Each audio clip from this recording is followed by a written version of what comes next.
आलिया को फोन आता है कि मेहुल का एक्सीडेंट हो गया है। मेहुल को एम्बुलेंस से हॉस्पिटल ले गए हैं। आलिया उस वक्त आसपास ही थी। आलिया तुरंत हॉस्पिटल की लोकेशन पर पहुंच जाती है। वहां पे 3 हॉस्पिटल थे, तो आलिया कंफ्यूज हो जाती है, कैसे पता करूं कौन से हॉस्पिटल जाना है। पहला है सिटी हॉस्पिटल, दूसरा है सेंट्रल हॉस्पिटल और तीसरा है मून हॉस्पिटल। आलिया सोच में पड़ जाती है। तो दोस्तों, क्या आप बता सकते हो आलिया को कौन से हॉस्पिटल में जाना चाहिए?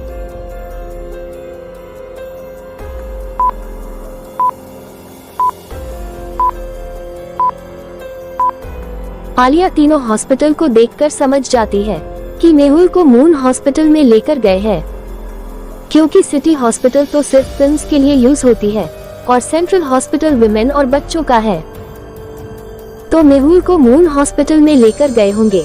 आलिया हॉस्पिटल में पहुंच जाती है और मेहुल से मिलती है। मेहुल आलिया को देखकर एकदम खुश हो जाता है। चलिए देखते हैं अगली पहेली। एक दिन 5 दोस्त प्रिया, जिया, जय, विपुल, निक्की प्लान बनाते हैं कि आज हम भूत को बुलाने का गेम खेलते हैं।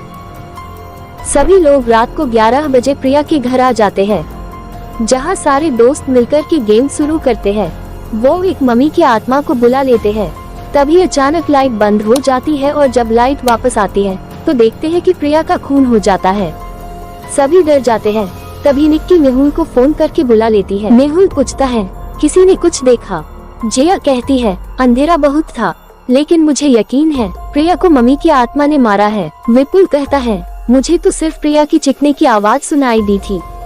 जय कहता है, मुझे इस बारे में कुछ भी नहीं पता, अंधेरा होने की वजह से मुझे कुछ दिखाई ही नहीं दिया। निक्की कहती है, मैं तो बहुत डर गई थी, मैंने अपनी आंखें बंद कर ली थी। सबकी बातें सुनने के बाद मेहुल को कोई सुराग नहीं मिलता। फिर मेहुल कैमरे की फुटेजेस देखता है। फुटेज देखकर मेहुल तुरंत लाइट ऑफ करता है और समझ जाता है कि खून किसने किया है। लेकिन क्या आप समझ पाए दोस्तों?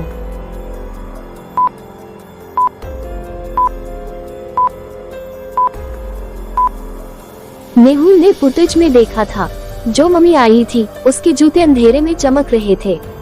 अब जब मेहुल ने लाइट वापस बंद की तो ये देखिए जय के जूते चमक रहे हैं, मतलब वो मम्मी और कोई नहीं जय था। मेहुल उसे पकड़ लेता है। चलिए देखते हैं अगली पहेली। ऐसी कौन सी चीज है जो बिना आवाज के बोलती है, बिना पंख के उड़ती है, बिना पैरों के चलती है और बिना दांत के काट सकती है? सोचिए और अपना आंसर कमेंट कीजिए।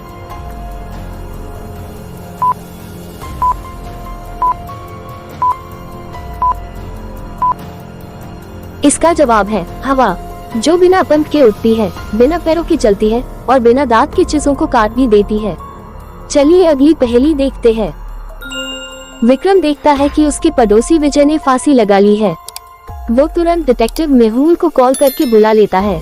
मेहुल क्राइम सीन को देखता है और समझ जाता है कि ये सुसाइड नहीं बल्कि मर्डर है। क्यों दोस्तों, मेहुल को ऐसा क्यों लगा?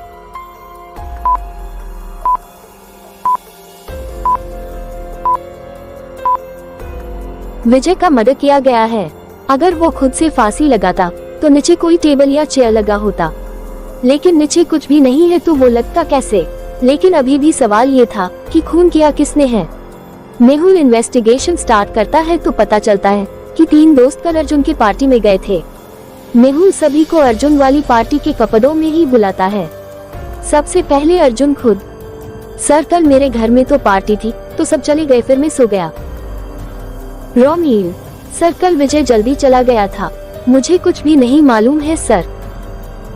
अजय, मैं भी पार्टी के बाद घर चला गया था सर। मेहुल सभी की बातें सुनता है और तीनों को अच्छे से देखता है और समझ जाता है कि किलर कौन है। लेकिन क्या आप समझ पाए दोस्तों?